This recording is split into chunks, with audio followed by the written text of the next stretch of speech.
Good evening friends, मैं doctor Dilip Mehta, senior consultant Shalby hospital and director 360 degree knee clinic एक health and fitness journey शुरू करी है आपके साथ, और जिसमें हम various aspects of health and fitness, diet, nutrition, myth busting, ये सारी चीज़ों को कर रहे हैं। और आज हम एक बहुत स्पेसिफिक चीज़ों पे चर्चा करने वाले हैं जो हमारे देश का भविष्य है। मतलब हमारे जो बच्चे हैं, उन बच्चों में क्या क्या हेल्थ इश्यूज़ आजकल आ रहे हैं, क्या क्या डाइट फैड्स हैं जो पेरेंट्स फॉलो कर रहे हैं, क्या क्या ऐसी चीज़ें हैं जो बच्चे ऑनलाइन देख रहे हैं, और ऐसे बहुत सारी चीज़ों के बारे में निरंतर आने वाली वीडियोस में डिस्कस करेंगे।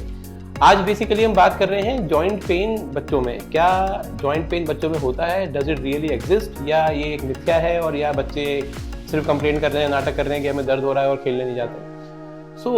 दोस्तों, जॉइंट पेन बच्चों में रियली एग्जिस्ट करता है। यस, ये बीमारी पैथोलॉजिकल भी हो सकती है और फिजियोलॉजिकल भी हो सकती है। पैथोलॉजिकल का मतलब जो हम नॉर्मली भाषा में बात करते हैं, जिसको गठियाबाई या रूमेटॉइड आर्थराइटिस कहते हैं, तो ऐसे ही बच्चों के अंदर रूमेटॉइड आर्थराइटिस का एक वेरिएंट होता है जिसे जुवेनाइल आर्थराइटिस कहा जाता है। तो एक चीज हो गई जुवेनाइल आर्थराइटिस। दूसरी प्रॉब्लम होती है बच्चों के अंदर कुछ ऑटो इम्यून डिसऑर्डर्स हो सकते हैं। कुछ ऑटो इम्यून डिसऑर्डर्स ऐसे होते हैं जिसमें मल्टीपल सिंड्रोम्स होते हैं, जैसे जोगरन सिंड्रोम जो हमारी एपिथेलियल को इन्वॉल्व करता है, साथ में जोड़ों को इन्वॉल्व करता है, जैसे कि ऑटोइम्यून डिजीजेस जैसे अल्सरेटिव कोलाइटिस या क्रॉन्स डिजीज, और कुछ ऐसी बीमारियां होती हैं इनके साथ में जॉइंट पेन इनबिल्ट होता है। तो ऑटोइम्यून बीमारियां भी हो सकती हैं, और बहुत बार ऐसा होता है कि ये पेरेंटल जेनेटिक इनहेरिटेंस का गठिया हो सकता है, मतलब जो हमें हेरिडिटिकल आर्थराइटिस मिला हो। इसके अलावा बहुत बार बच्चों के अंदर sudden protein deficiency, vitamin deficiency, sudden increasing body weight, lack of activity, muscle weakness, इन सारी चीज़ों के कारण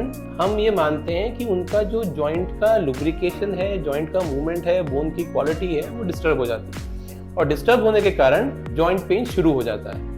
अब इम्पॉर्टेंट क्या है? क्या हमें इसे नेग्लेक्ट कर देना चाहिए? क्या हमें इसे ट्रीट करना चाहिए? बहुत बार ऐसा होता है कि कुछ बच्चे अटेंशन गेनिंग करने के लिए भी ऐसी चीज़ें करते हैं, लेकिन हमारा मकसद बेसिकली ये है कि attention gaining is different and the actual pathology is different.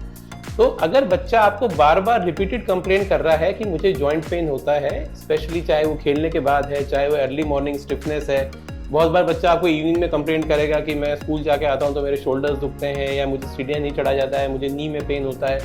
तो कुछ चीज़ों को आप नोटिस करें। आप ये नोटिस करें कि क्या ये जॉइंट पेन एक्टिविटी रिलेटेड है, क्या ये जॉइंट पेन फिजियोलॉजिकल है, मतलब क्या ये जॉइंट पेन अटेंशन गेनिंग है, मतलब जब भी बच्चे को कुछ आप काम बोलेंगे तब वो जॉइंट पेन बोलता है, और जब खेलना हो तो मस्ती से खेलता है। तो ये डिफरेंशिएटिंग फैक्टर्स है जिनको आप देख सकते हैं। अगर आपको लगे कि बार बार बच्चा एक ही टाइम पे कुछ चीज़ों की कंप्लेंट कर रहा है, जो चीज़ें बढ़ रही हैं, और आपको लगे कि बढ़ती एज के साथ ये प्रॉब्लम बढ़ रही है या उसकी फ्रीक्वेंसी बढ़ती जा रही है, तब हमें उसका चेकअप कराना चाहिए, ब्लड टेस्ट कराना चाहिए। ब्लड टेस्ट में हम बेसिक ब्लड टेस्ट करा सकते हैं, जैसे CBC, RA, आर्थराइटिस प्रोफाइल, और कुछ ऐसे स्पेसिफिक टेस्ट हैं जो ऑटो इम्यून डिजीज के लिए करे जाते हैं। इसके लिए आपको एक्सपर्ट डॉक्टर की भी सलाह लेनी चाहिए, या तो जो गठियाबाई के स्पेशलिस्ट हो जिन्हें हम रूमेटोलॉजिस्ट कहते हैं, या कुछ ऑटो इम्यून डिसऑर्डर के स्पेशलिस्ट हो, या इवन एक नॉर्मल पीडियाट्रिशियन हो। तो इन चीज़ों को निरंतर रिपीटेड कंप्लेंट्स के बाद पहले डायग्नोज करना चाहिए, और डायग्नोज करने के बाद हमें उसे ट्रीट भी करना चाहिए। उसमें बेसिक दवाइयाँ हो सकती हैं, कुछ इंजेक्शंस हो सकते हैं, और बहुत बार ऐसा होता है कि अगर ये फिजियोलॉजिकल जॉइंट पेन है, उसमें कोई मेजर प्रॉब्लम नहीं है, तो उसके लिए डाइट, न्यूट्रिशन, थेरेपी, एक्सरसाइजेस जो हम आगे आने वाली वीडियोस में शामिल करने वाले हैं, उनको आप शुरू कर सकते हैं। इंपॉर्टेंट ये है कि बच्चे की बात पे ध्यान देना चाहिए, उसे अटेंशन देनी चाहिए, और उस चीज़ के कारण को हमें फाइंड आउट करना चाहिए, उसे नेग्लेक्ट नहीं करना चाहिए। वीडियो पसंद आया तो इसे लाइक करें, चैनल सब्सक्राइब करें। धन्यवाद।